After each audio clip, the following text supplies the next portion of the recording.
This is the discussion segment of the program. Of course, we're staying with the Samoan Agreement having been signed by the federal government, which has now started causing controversies in the polity. Now, Nigeria signs controversial Samoan Agreement, sparking outrage. The agreement was said to have been signed under EU pressure without consulting the people. And reports claim the agreement, which promotes LGBT rights, transgenderism, abortion, and teen sexual abuse, which are illegal in Nigeria. Sonny Akwosi, chairman of the Human and Constitutional Rights Committee, calls for Nigeria to withdraw from the agreement and for officials to be held accountable. He emphasizes the importance of upholding democracy and reflecting the will of the Nigerian people. Joining us now to discuss more on this development, I have in the studio Mahadi Shehu. He is a businessman and a public affairs analyst. Welcome to Daybreak on Trust TV. Thank you, sir. I start this conversation by first reading your response to the Daily Trust lead story on Wednesday. Prayer for those who signed Samoa Agreement on our behalf. May homosexuality, lesbianism, and child abuse be a permanent habit in them. May it run through them, their children and grandchildren, up to the last generation. Amen. Okay, what's walking through your mind now? The government has come out to say, well, we might have, gotten them a bit in context, out of context rather, because they say the Samoan Agreement, contentious clause 2.5 and 29.5 didn't specifically say anything about promotion of LGBT rights. Incidentally, I read beyond 2.5, beyond 9.5. The document in question is a 12-page document with 72 paragraphs and sub-paragraphs. In the entire document, they were playing semantics. They were insulting the intelligence of people. They were misleading people. When they said there is no direct reference to LGBT, it's not true. What is true is that they changed phrases. In paragraph 39, fearing the fact that when they mention LGBT is going to, they said personal preferences. Yeah, they said personal preference. Federal government should read that document very, very well. They send somebody to say a document whose content they don't even know. Secondly, in the same document, they will make a reference. In paragraph 52, they made a reference to European Charter on Personal Preferences. European Charter on Personal Choices. If you go to those personal choices, that European Charter, it is purely given in wholesale and in retail. So just semantics. Yes, infinite latitude for people to express their sexuality in public without being criminalized. So do you feel that the government is defending this agreement blindly? No, I think they are promoting, protecting, projecting, financing, and funding ignorance. How so? Yeah. In the sense that here you are with a document that is globally in the open. It's being read, it has been read by millions of people. You still insist that your understanding must be the general understanding of people. It doesn't operate that way. People are not fools. People can read in between the lines. People can read in parentheses. You have no monopoly of interpretation. What the government are doing, the government is just being, living in denial. And believe me honestly, the moment I hear the federal government denying an issue, that is the day I believe it is true. I only need their own denial. Because a denial confirms a denial is a substance. confirmation by tinubu regime. That is the truth. They have denied so many things. They are living in denial. I'll give you an example. They said Qatar is coming to Nigeria to invest $6 billion. The following day, the minister of Qatar said it's a lie, they never had that. They said Saudi is coming to invest in Port Harcourt refinery. It never came to pass. I can give you endless examples, even as recent as the Democracy Day parade, where the president fell down. Anybody can fall down. But see the explanation he gave, very insulting one, that people really didn't understand what he did, that he actually, as a Yoruba man, did a dobale to democracy. That is quite insulting. Is it this type of people that you are going to believe? Well, Mr. Mahadi, the question now that I want to ask, two wrapped into one. First of all, Nigeria currently has a law prohibiting activities of same-sex, including same-sex marriages and relationships. So the question of whether this agreement, contentious agreement, contains any clause that promotes, the rights of lesbian, gay tendencies, transgenderism, and all of these LGBT tendencies, would it hold water in a situation where we already have an existing law prohibiting same acts of same-sex and LGBT? No, when you sign international treaties, yes, agreements, facts, understanding, the moment you ratify and execute them, it's like you're having you have surrendered whatever laws you have here that are inconsistent, like repugnancy law. But there still has to be an act of parliament to absorb those laws into the constitution, the local constitution you understand, of Nigeria. if you sign an international treaty, yes, if there is anything inconsistent with that treaty, any or laws here, it remains inconsistent to the extent of that inconsistency. Therefore, your 2014 Act criminalizing and prohibiting lesbianism in Nigeria is not in any way superior. The fact and the act and the agreement and the treaty you sign of Samoa supersedes their own law. That is what people don't understand. So perhaps we can provide this understanding for them so they understand the level at which they should take They this know seriously. very well. They have a whole ministry for justice. They have a whole ambassador in the European Union. They have so many spin doctors. They have advisors, silent and loud. They are ignoring everybody because they are used to ignoring people. They are used to doing whatever they want to do at their own pace, at their own time, at their own speed, without feeling any consequence, without fearing any consequence. But would that be a fair assessment if you consider the fact that the government has, at a couple of occasions come out to openly take back some of its decisions and, pronouncements that it has made in time past? Only for them to bring in worse decisions. But you can't take you away the withdraw a fact that smaller one, you bring a more venomous one. Well, whether that happens or not has to be subject to some form of argument. But the government has, at one point or the other, some would say, has, reneged on some of its pronouncements. Which one of them? Just give me one. Well, I can't possibly bring one right now, but I know that I'll be able to mention one during this conversation. Okay. However, would you not say that until you mention that, I'll give you a counter.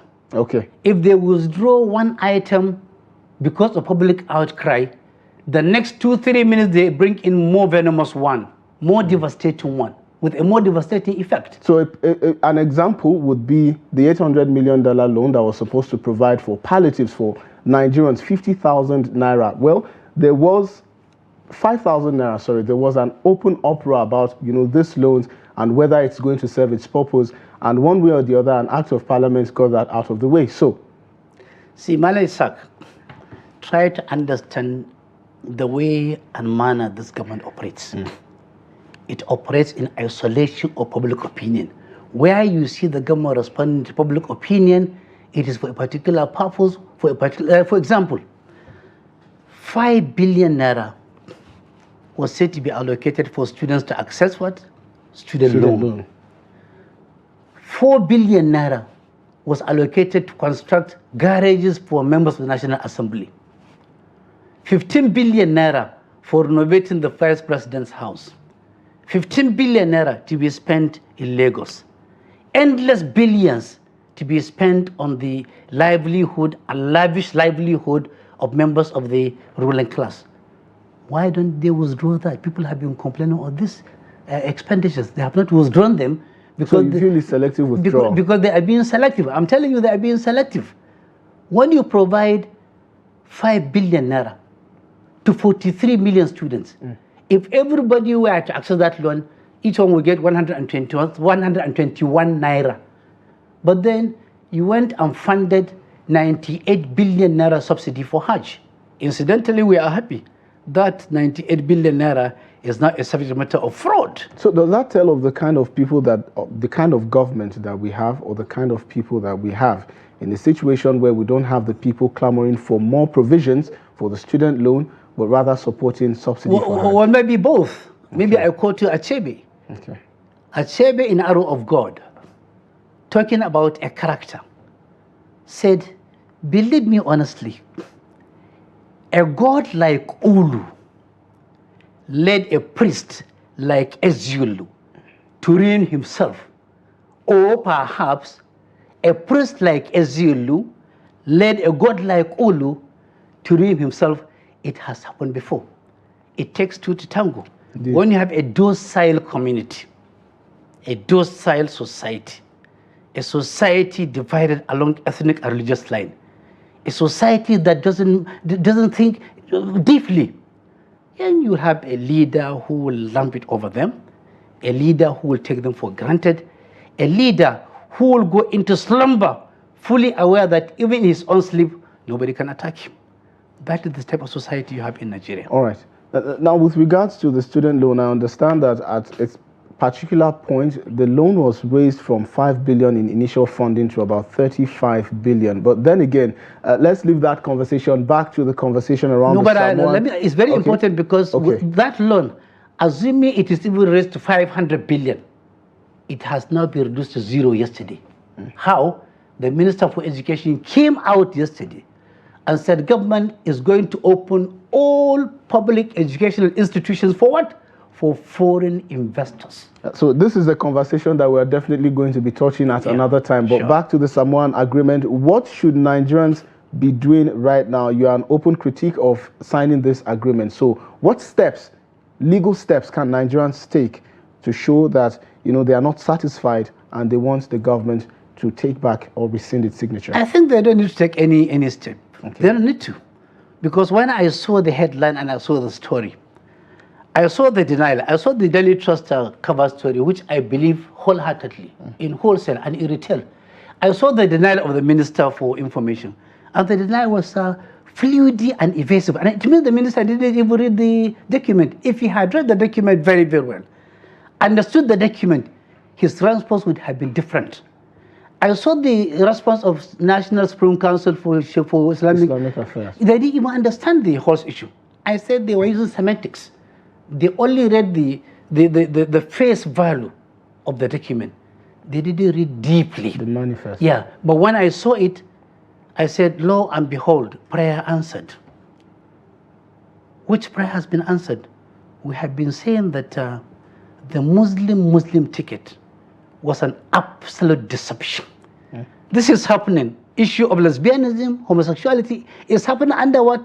Under a Muslim joint ticket of Kashim and Tinubu, with the party chairman a Muslim, vice president a Muslim, president a Muslim, and so on and so forth. It is a vindication. We have been vindicated.